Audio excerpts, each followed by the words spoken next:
যোগ সিদ্ধি লাভ করেছিলেন, মা গঙ্গা দেবীর কাছ থেকে আশীর্বাদ প্রাপ্ত হয়েছিলেন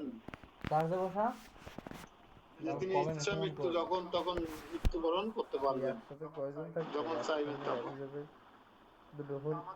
আমাদের ভক্তদের বলছে এরকম কোন যোগ সিদ্ধি বা অষ্টযোগ অষ্টম কোনো কিছু করা লাগবে না, শুধুমাত্র শুদ্ধ ভক্ত হয়ে ভগবানের প্রেমময়ী সেবায় যদি আমরা যুক্ত হতে পারি, আমি তো ক্লাস করি তার ভিডিও কি চালু করি, আমার নেট পাই না ভালো, এনে আসলে নেট পাই, তাহলে এনে আসলে নেট পাই না, ও এনতে বসে জয়েন করে নে। আমাদেরকে দৌড়দৌড়ি করতে হবে না, টিকিট সংগ্রহ করতে হবে না, কিছু করতে ভগবান মামা জানে নিজে এখন এসে নেট পাই না, তা মামা গাড়ি চালাতে নেট। আমাদেরকে তারপরে তোরা ওয়াইফাই পাচ্ছিস ভগবান ধামে নিয়ে যাবেন পুষ্কর হতে করে। হরি বল। গ্রামে ওয়াইফাই পাইছে, অ্যান্ড্রয়েড টিভি পাইছে, নমামি প্রাইম পাইছে। পরম আমাদের প্রায় দুটো ইস্তামং ওয়াইফাই সাপ্লাই মৎসিত আছে, আর গান লাগবে তন্তি বিনা গরুর স্কন্দ পুরাণজ্ঞ যথেচ্ছ তারপরে ওয়াইফাই নেই, বারিত। ওরা নিয়ে নি কেউ, ও বাদ বাদ ও মনে পুরাণ করে বলছে, বলি বড় এবার পুরাণ তো পুরাটা ওয়াইফাই নেছে ওইটাই মনে কর সব, আর আমার একটা নেছে আমার এটা আমার একা চালায়, অপ্রাকৃত লোকে আর প্রবেশ ওর করবার আমারটা জন্য আছে আমাদের ভক্তকে আমাদের অষ্টাঙ্গ এই যোগের সাতবাড়ি অনুশীলন বিশাল করতে বড় হয় না। চালাচ্ছে। পুরাণ বলছে পরমেশ্বর ভগবান তাকে নিজে অপ্রাকৃত জগতে নিয়ে যান। না এখানে তিনি সুস্পষ্ট ভাবে নিজেকে ত্রাণ কর্তা রূপে বর্ণনা করেছেন। শিশুর যেমন তার বাবা মা সর্বতভাবে পালন লালন করেন, লালন পালন করেন, তেমন তার ফলে সে নিরাপদে থাকে, ঠিক তেমনি ভক্তকে যোগ অনুশীলনের মাধ্যমে অন্যান্য গ্রহলোকে যাবার জন্য কোন রকম প্রচেষ্টা করবার প্রয়োজন হয় না। পক্ষান্তরে পরমেশ্বর ভগবান তার মহান কৃপা বলে তার বাহন গরুরের পিঠে চড়ে তৎক্ষণাৎ তার ভক্তের কাছে উপস্থিত হন এবং তাকে জড় জগতের বন্ধন থেকে মুক্ত করেন। মাঝ সমুদ্রে পতিত হয়েছে যে মানুষ, সেই যতই দক্ষ সাধক হোক না কেন, শত চেষ্টা করেও সে নিজেকে রক্ষা করতে পারবে না। কিন্তু কেউ যদি এসে তাকে সেই সমুদ্র থেকে তুলে নেয়, তাহলে সে অনায়াসে রক্ষা পেতে পারে। তেমনি ভগবানও তার ভক্তকে জড়বন্ধনের জড় জগতের বন্ধন উদ্ধার করে কেবল ভক্তিযুক্ত ভগবত সেবায় নিযুক্ত হয়ে ভগবান কৃষ্ণ ভাবনার অতি সরল পন্থা অনুশীলন করতে হবে। যে কোনো বুদ্ধিমান মানুষের কর্তব্য অন্য সমস্ত পন্থা পরিত্যাগ করে ভগবত ভক্তির এই পন্থাটি অতি সর্বদাই অধিক গুরুত্ব প্রদান করা, নারায়ণীতে এবং যথা প্রতিপন্ন করে বলা হয়েছে। এখানে আমরা দেখলাম যে শুদ্ধ ভক্তরা শিশুর কোলে, মায়ের কোলে শিশু যেমন নিরাপদ, সুন্দর একটা উদাহরণ, মায়ের কোলে শিশু যেমন নিরাপদ, তেমনি শুদ্ধ ভক্ত ভগবানের কাছে ততটা নিরাপদ, শিশুর মতো নিরাপদ শুদ্ধ ভক্ত। দেখবেন বাসে, ট্রামে বা বিভিন্ন জায়গায় প্রচন্ড লঞ্চ, প্রচন্ড যখন ভিড় হয়, গরম বা ঝড় তুফান হয়, তখন দেখবেন শিশুরা কিন্তু টেনশন করে না, কিন্তু বড়রা সবাই টেনশন করে, জাহাজ থাকবে না ডুবে যাবে। শিশুরা তো মায়ের কোলে কেউ স্তন পান করে আর মায়ের আঁচলের নিচে কি সুন্দর করে ঘুমায় থাকে, কত নিরাপদ বোধ করে। জাহাজ ডুবে যাবে কিনা ওর সে চিন্তা নেই। ঠিক আমরা যারা শুদ্ধ ভক্ত হতে পারবো, হ্যাঁ, যারা শুদ্ধ ভক্ত হতে পারবো তারা ঠিকই কৃষ্ণের কাছে আমরা শিশুর মতো নিরাপদ থাকবো। তাহলে এখানে একটা জিনিস পাইলো, ভগবানের বাহন কি হবে? কালিদাস প্রভু ভগবানের বাহন কি হবে?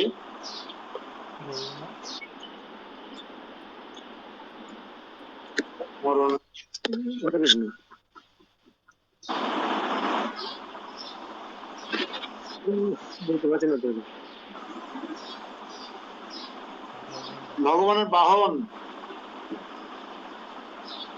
নোয়া গাড়িতে যায় নাকি বেডফোর্ড গাড়িতে যায়? ভগবান কোন গাড়িতে যায়?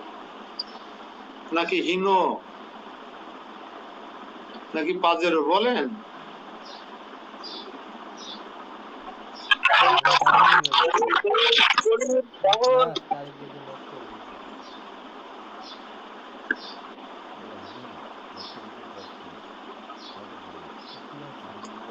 ভগবানের বাহন হচ্ছে গরুর।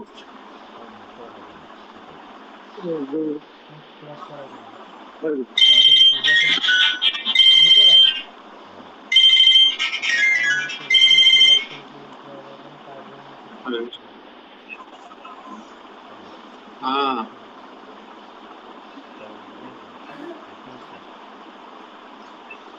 আত্মবাড়ি এতদিন বেড়ালেন না, এখন বেড়ালেন। আপনি তো নিয়মিত ক্লাস করেন না, তারপরে করবো। ঠিক আছে।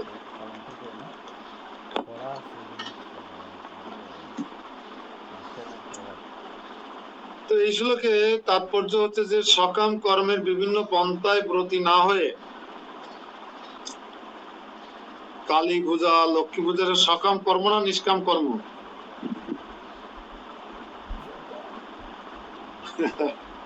তাহলে 5 দিন ব্যাপী লাখ লাখ টাকা খরচ করে কি কর্ম করলাম? সকাম কর্ম। ধনং দেহি জনং দেহি ভার্যাং দেহি পুত্রাং দেহি যশো দেহি রূপম দেহি, এই করে কাটিয়ে দিলাম 5টা দিন। অথচ এখানে নারায়ণীতে বলছে, নারায়ণীতে যে সকাম কর্মের বিভিন্ন পন্থায় ব্রতী না হয়ে অথবা মনোধর্ম প্রসূত জ্ঞানের অনুশীলন না করে ভক্তি যোগের ভগবানের সেবা করলেই, ভক্তি যোগে ভগবানের সেবা করলেই সব রকমের ধর্মাচরণ, দান, ধ্যান, যজ্ঞ, তত্ত্বচর্চা, যোগ আদি সমস্ত ফল প্রাপ্ত হওয়া যায়। সেটি হচ্ছে ভক্তি যোগের বিশেষত্ব। তাহলে আমার কি দরকার? এই লাখো লাখো টাকা খরচ করে ঝিকঝাক দ্রুম দ্রাম করে কি বাজে? ডিজে বাজে। রাজাপুর ফেটে যাচ্ছে, আমরা বুঝতে পারছি এখান থেকে। হ্যাঁ, আমরা তো দূরে যাইনি। মসিয়াটি পুজো বলে আজকে শুরু। মসিয়াটি আজকে পুজোর বাজারটা আরো জমবে নাকি বেশি করে।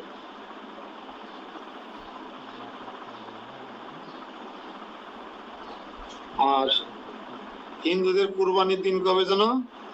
হিন্দুদের কুরবানি কবে? কে বলতে পারে?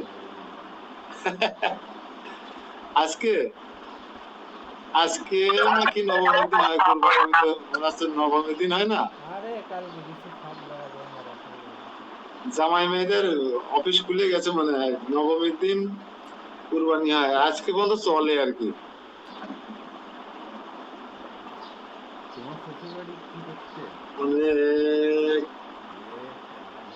কেবলমাত্র শ্রীকৃষ্ণের দিব্য নাম সমন্বিত মহামন্ত্র হরে কৃষ্ণ কৃষ্ণ কৃষ্ণ হরে হরে, হরে রাম রাম রাম হরে হরে কীর্তন করার ফলে ভগবত ভক্ত অনায়াসে পরম লক্ষ্যে উপনীত হতে পারেন, যা অন্য কোন ধর্ম আচরণের মাধ্যমে প্রাপ্ত হওয়া সম্ভব নয়।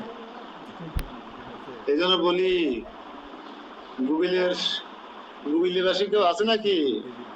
তাপসী কই? উজ্জ্বল আইপি আছে নাকি? কই তাপসী? গুগলের তাপসী, গুগলিয়া। হ্যাঁ প্রভু, ওই গ্রামে 2-4 জন বাদে কেউ একাদশীও করে না, কেউ জপও করে না, কিন্তু সুন্দর দুর্গাপূজা হলো। আর সে দুর্গাপূজায় কি পরিমাণে ডিজে বাজলো!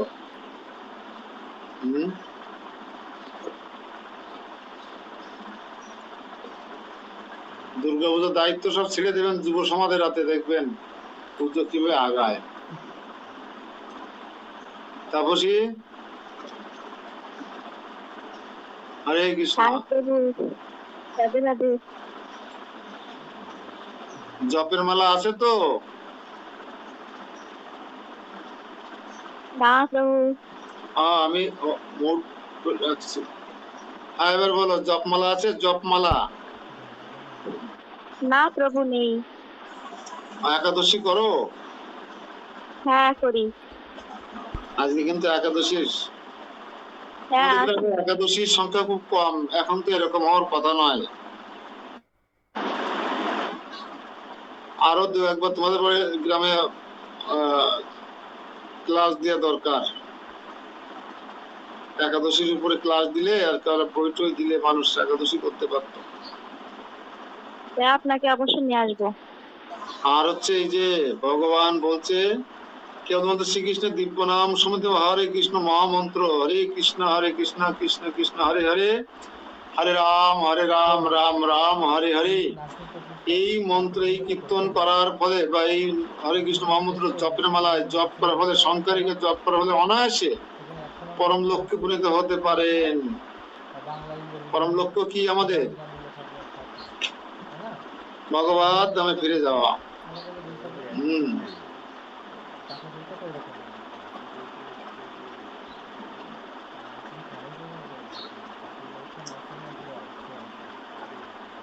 ভগবত গীতার উপসংহারে অষ্টাদশ অধ্যায়ে পরম উপদেশ দান করে ভগবান বলেছেন পরম উপদেশ, এটা হচ্ছে উপসংহার বলা হচ্ছে, শেষ শ্লোক বলা হচ্ছে গীতার। এবং পরম উপদেশ কি? সর্বধর্মান্ন পরিত্যাজ্যম মাম একম শরণং ব্রজ অহং তাম সর্ব পাপেভ্যো মুক্ষ্যস্বামী মা শুচ। এই হচ্ছে আমাদের শেষ শ্লোক, ভগবানের পরম উপদেশ, যার উপরে আর কোন উপদেশ নেই। তুমি তোমার সকল ধর্ম পরিত্যাগ করো। এই সকল ধর্ম বলতে কি বোঝায় শ্রীবাস প্রভু? সকল ধর্ম বলতে কি বোঝায়? তুমি সবকিছু ত্যাগ করে আমার শরণাপন্ন হও। ওই তো সকল ধর্মটা কি?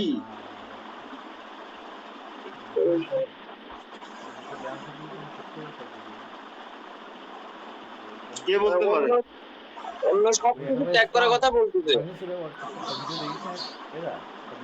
না না, সে তো সকল ধর্ম ত্যাগ করার কথা বলছে, তাই সেই সকল ধর্ম কি? না আমি এখন যে ধর্ম গতিটা ত্যাগ করব কি সেটা? প্রভু মনের সব দ্বিধাদ্বন্দ্ব। আর এই তো একটুকে বলা হলো যে সকাম কর্ম, নানা অষ্টাঙ্গ যোগ, হ্যাঁ, দান ধ্যান যজ্ঞ তত্ত্ব চর্চা, অষ্টাঙ্গ যোগ, অগিমা লঘিমা, ঈশিতা প্রাণকান্তি, ধর্ম, এসব আছে না মনোধর্ম, এই সমস্ত পরিত্যাগ করতে বলছে, এই ধর্মগুলো বাদ দিতে বলছে। ঠিক আছে? পাটা বলি দিয়ে পুজো করা ধর্ম। ঠাকুর মশাইরা দেখলাম কালকে কাঁচা দিয়ে পাটা গলায় বড় পইতে আছে, পাঠা তো না, পাটার বাচ্চা চাইনিজ ছিঁড়ে ফেলাই দিলে মনে হলো দুইজনে বলি দিয়ে আগে। এমন আসরিক ভাবাপন্ন হয়ে আসরিক বল দেখাচ্ছে একটা ছোট্ট ছাগলের উপরে।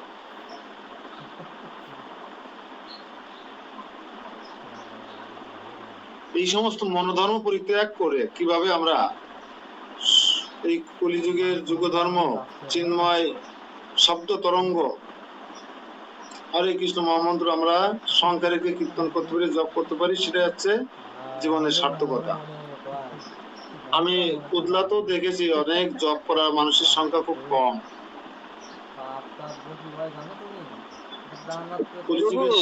করছে না কেউ। হরে কৃষ্ণ। বলছে তো আমাদের মানুষের ভিতর যে আসরিক যে এইগুলো আছে ওইগুলোরই তো বলি দেওয়ার কথা বলতেছে মায়ের চরণে, কিন্তু আমরা তো সেটা করি না। মানে আসরিক প্রবৃত্তিটাকে কিন্তু আমরা তো পাটা কাটি আগের দিন রসুন আর পেঁয়াজ এনে দিয়েছি বাড়ির মধ্যে, যে বলি হবে, বলি ধর্ম হবে, পেঁয়াজ রসুন নিয়ে এসে বেশি করে, তাহলে কি হলো? আসরিক প্রবৃত্তি নামে পাটাকে বলি দিয়ে হলো না?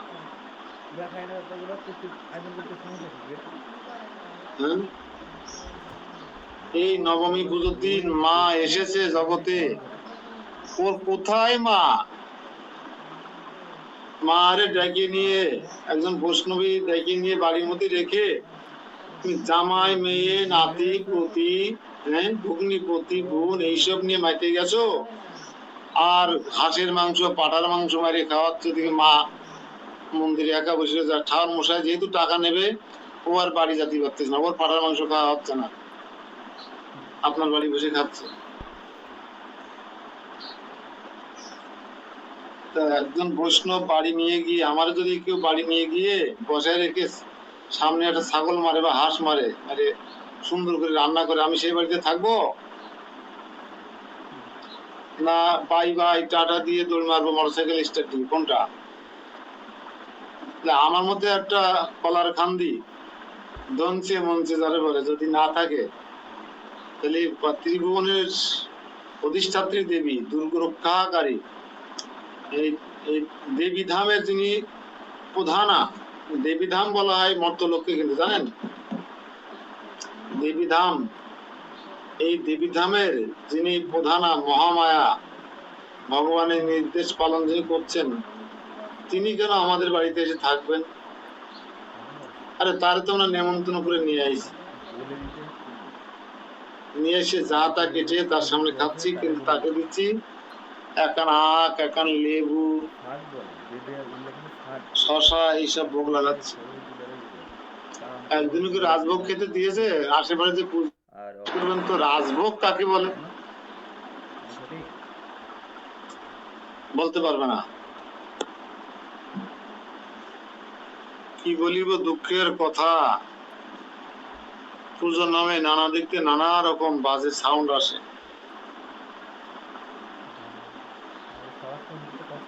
এই জন্য আপনারা সৌভাগ্যবান, সৌভাগ্যবতী যে সর্বধর্মান পরিত্যাজ্য, সকল এই সমস্ত ধর্ম পরিত্যাগ করেছেন।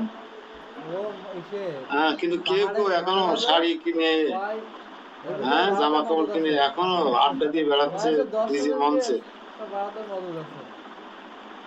আমাদের সোজা এলে তো আমি আড়াই বেলাইছি, সোজার ঠিকানা আড়াই বেলাইছি মনে হচ্ছে।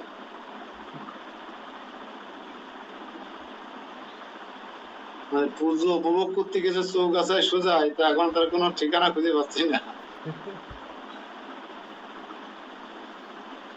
আমাদের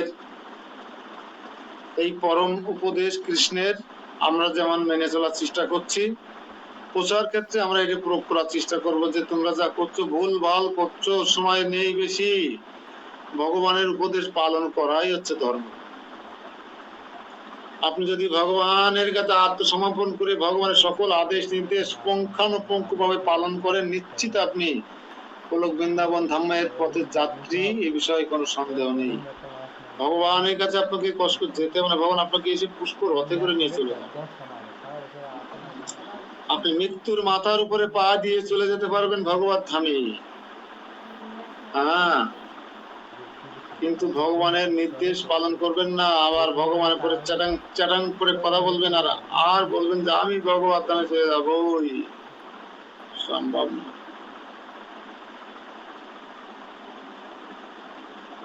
হ্যাঁ, তাই বলছে আত্মজ্ঞান লাভের জন্য সমস্ত প্রতিক্রিয়াগুলি বর্জন করে কেবলমাত্র কৃষ্ণ ভাবনাময় ভগবত ভক্তি অনুশীলন করতে হবে। কি করতে হবে?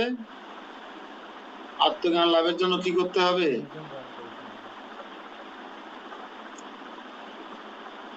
সমস্ত প্রক্রিয়াগুলি বর্জন করে কেবলমাত্র কৃষ্ণ ভাবনাময় ভগবত ভক্তি অনুশীলন করতে হবে। তাহলেই জীবনে পরম উদ্দেশ্য সাধিত হবে। জীবনে পরম উদ্দেশ্য কিন্তু আগে অনেকবার বলেছি, এই জন্য এখন আর বলবো না। তখন অতীত জীবনের পাপময় কর্মের জন্য চিন্তা করার কোনো প্রয়োজন নেই, কারণ ভগবান আমাদের সমস্ত পাপ থেকে মুক্ত করবেন।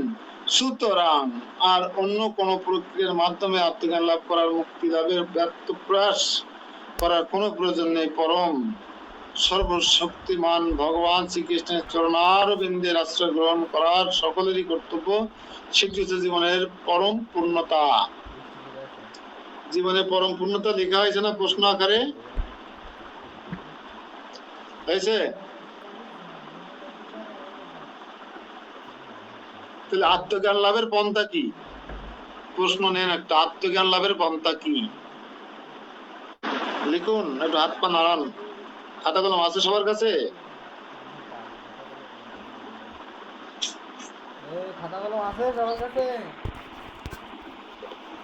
কি বকুল, তবু ছেলেবেলে উঠিনি?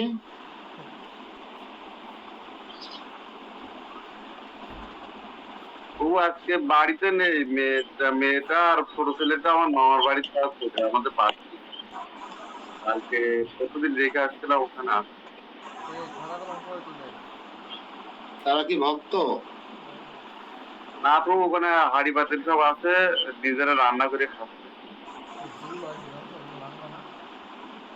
ওদের লাভ হয়েছে, ওদের মধ্যে রান্না বান্না করতে হবে না, মেয়ের রান্না খাবে।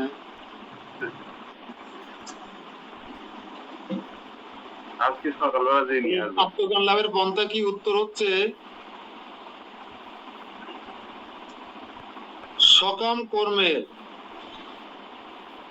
বিভিন্ন পন্থা, সকাম কর্মের বিভিন্ন পন্থা বা সমস্ত প্রক্রিয়াগুলি বর্জন করে কেবলমাত্র কৃষ্ণ ভাবনাময়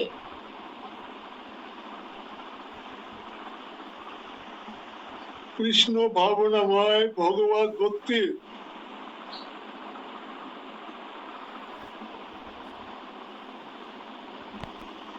অনুশীলন করার মাধ্যমে আত্মজ্ঞান লাভ করা যায়।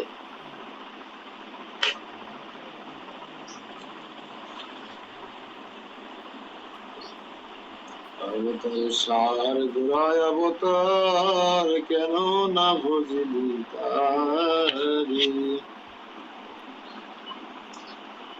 আশা করি আপনারা লিখতে পেরেছেন।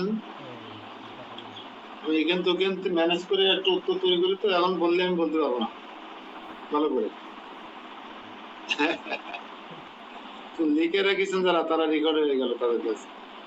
তারপরে একবার বলার চেষ্টা করি যে সকাম কর্মের বিভিন্ন পন্থা বা সমস্ত প্রক্রিয়াগুলি বর্জন করে কেবলমাত্র কৃষ্ণ ভাবনাময় ভগবত ভক্তির অনুশীলনের মাধ্যমেই আত্মজ্ঞান লাভ করা যায়।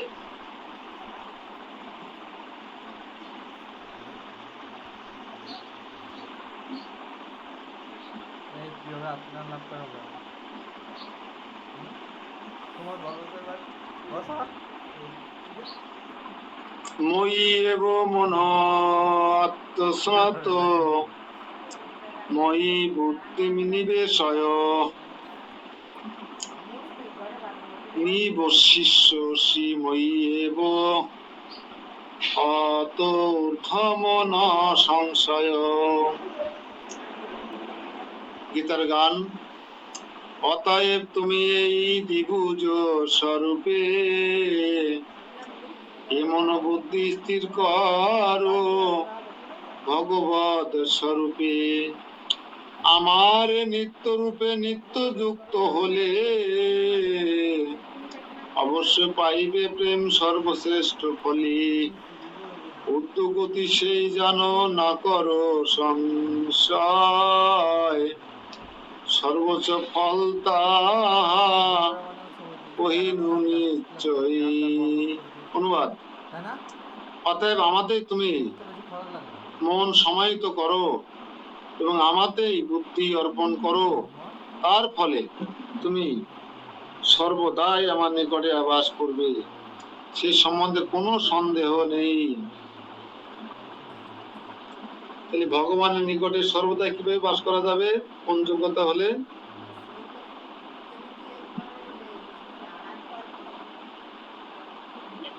মন মনা ভব মদ ভক্ত মজ্জাজি মাম নমস্কুরু মামে বশ্যৈষী সত্যম তে প্রতি জানি এই প্রিয় শ্রী।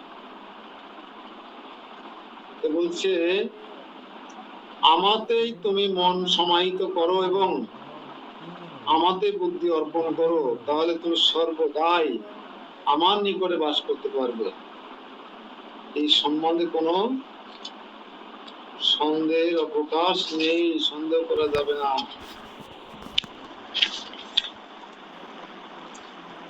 যিনি ভগবান শ্রীকৃষ্ণের ভক্তিযুক্ত সেবায় রত, তিনি ভগবানের সঙ্গে সরাসরি সম্পর্কযুক্ত হয়ে জীবন ধারণ করেন। আপনারা যারা ভগবানের চিত্রপটে হোক, বিগ্রহে হোক, পটে ঘটে, যেখানে হোক, যারা ভক্তিযুক্ত হয়ে প্রেমময়ী সেবায় যুক্ত হয়েছেন পরমেশ্বর ভগবান শ্রীকৃষ্ণের, আপনারা সরাসরি সম্পর্কযুক্ত কার সাথে? Supreme power of god, Lord কৃষ্ণের সঙ্গে আপনারা সরাসরি ভাবে সম্পর্কিত। এমন যদি হয়, রাষ্ট্রপ্রধানের সাথে যদি আপনার সরাসরি হটলাইন থাকে, তাহলে আর শিক্ষামন্ত্রী, অর্থমন্ত্রী, যোগাযোগ মন্ত্রী যাওয়া লাগবে? সেতুমন্ত্রীর কাছে কারা যাবে? তারাই যাবে যারা যশ খ্যাতি প্রতিষ্ঠা পূজা লাভ করতে চায়, ধনবান হতে চায়, রূপবান হতে চায়। কিন্তু ভগবত ভক্তত্ব সম্পর্ক সরাসরি কৃষ্ণের সঙ্গে।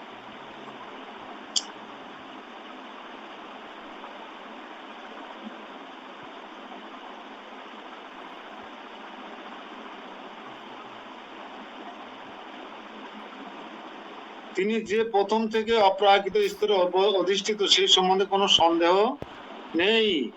ভক্ত জড় জাগতিক স্তরের জীবনের থেকে অভিন্ন। ভক্ত জড় জাগতিক স্তরে জীবন যাপন করে না, তার জীবন কৃষ্ণ ভাবনাময়।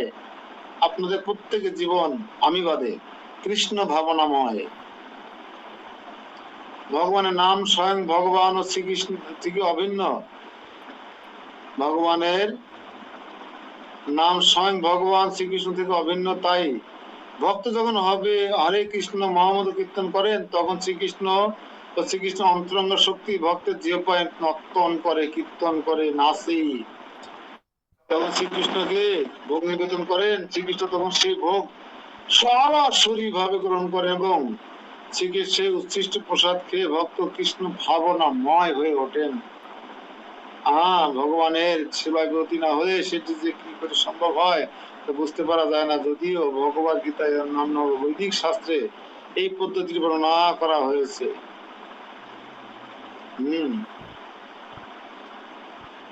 তো আমাদের জিহ্বায় কি রাধাকৃষ্ণ নৃত্য করে বোঝা যায়? কাল্লাল বাবু, আমাদের জিহ্বায় কি রাধাকৃষ্ণ নৃত্য করে নাকি কাশ্মীরি পনি নৃত্য করে? আমি তো বুঝতে পারতেছি না। আজকে মন্দিরে কাশ্মীরি পনি রয়েছে, বাহ! খাওয়াটা একটু বেশি হয়ে গেছে। আমাদের জিহ্বায় কৃষ্ণ নৃত্য করতে যদি আমরা কৃষ্ণ নাম থামাতে পারতাম না, আমরা তো টেনে টুনে কখন 16 মালা হবে বাবা, বাঁচলাম। কি যে ইস্কনের স্বার্থ মাত্র দেয়, এই পারা যায়। এই না আমাদের অবস্থা। নৃত্য করবে কখন কৃষ্ণ জিজ্ঞাসা করে।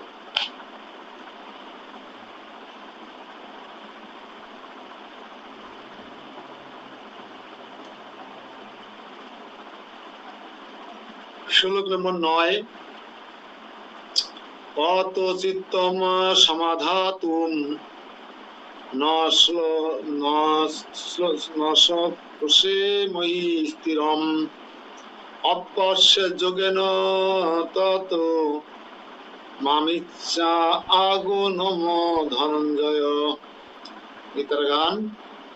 যদি সে সহজভাবে হও অসমর্থ, অভ্যাস যোগেতে করো লাভ পরমাত্র। বিধি মার্গে রাগ মার্গে সেবা যেবা মরে চায়, সে অভ্যাস লোক মরে পায়। বিধি মার্গ রাগ মার্গে যে কৃষ্ণকে চায়, সে অচিরেই সে অভ্যাসের কারণে ভগবানকে লাভ করতে পারে। এখানে আমি যেটা ভালো লাগে না, সে যোগ মার্গ ভালো লাগে না, আমার যোগ বিধি মার্গ ঠিক আছে। হে ধনঞ্জয়, যদি তুমি স্থির ভাবে, হে ধনঞ্জয়, যদি তুমি স্থির ভাবে আমাদের চিত্ত সমাহিত করতে সক্ষম না হও, মনটাকে আমায় যদি তুমি দিতে না পারো, তাহলে অভ্যাস যোগের দ্বারা আমাকে প্রাপ্ত হতে ইচ্ছা করো। অভ্যাস, হরে কৃষ্ণ কৃষ্ণ কৃষ্ণ হরে হরে, রাম রাম রাম রাম হরে হরে। ঘুম পড়ে গেলাম জব করতে করতে, বা গল্প করলাম, টিভি দেখলাম, সিরিয়াল দেখলাম, ফেসবুক দেখলাম, হরে কৃষ্ণ এবার ঠেললাম আমার মতন। তাহলে জিহ্বাই কখনো কৃষ্ণ নিত্য কীর্তন করবে? করবে? রাধারানী নিত্য কীর্তন করবে? করবে। বলছে ধনঞ্জয়, যদি তুমি স্থিরভাবে আমাতে চিত্ত সমিত করতে সক্ষম না হও, তাহলে অভ্যাস যোগের দ্বারা আমাকে প্রাপ্ত হওয়ার ইচ্ছা করো। অভ্যাস করতে বলছে, নামাভ্যাস করতে বলছে, নামাভ্যাস। এই শ্লোকে ভক্তি দুটি কর্মোন্নতির কথা বলা হয়েছে। তার প্রথমটি তাদের ক্ষেত্রে প্রযোজ্য, যারা অপ্রাকৃত প্রেমে পরম পুরুষোত্তম ভগবান শ্রীকৃষ্ণের প্রতি একটা বিষয় উল্লেখ করা হয়েছে। আর অপরটি হচ্ছে যারা অপ্রাকৃত প্রেমে ভগবানের প্রতি আসক্ত হতে পারেননি, পুজো নিয়ে লাভ ঝাপ দিচ্ছেন কিন্তু ভগবানের জন্য কিছু করছেন না।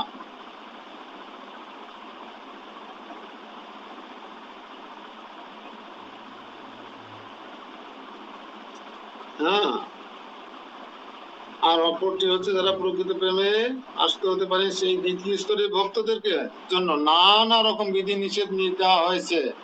আমাদের জন্য কিন্তু মেলা বিধি নিষেধ দেওয়া আছে, আর যা অনুশীলন করার ফলে শ্রীকৃষ্ণের প্রতি আসক্তির স্তরে উন্নতি হওয়া যায়।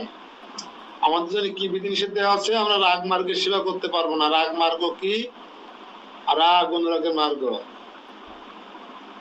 তারা যদি স্নান নাও করে ভগবানকে সলে থালা দিয়ে চলে, এই গোপাল, এই ঘরের লালা খাও, তাতে কোনো অপরাধ নেই। কিন্তু আপনি আমি ঘরের লালা খাও বলতে পারি না, হয়েই গেছে কৃষ্ণ রত্ন বাড়ি এসে খাওয়া বর্ডার পার হয়ে এসে। ভগবানের পাসপোর্টটা আছে না, পাসপোর্টে শো করে আসতে গেলে খরচ আছে না, দুটো লুচি খাওয়ার জন্য কেন আসবে?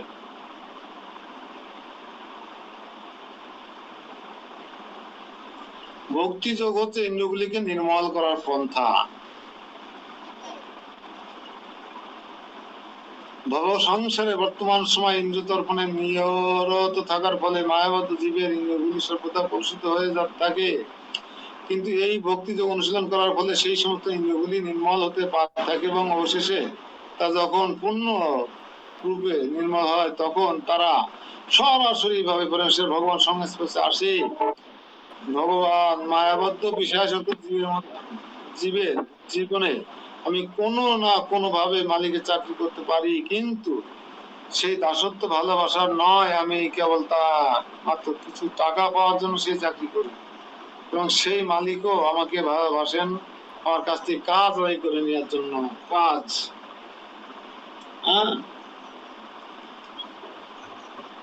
কাজ আদায় করে নেওয়ার জন্য বাড়ির মালিক আমাকে ভালোবাসে।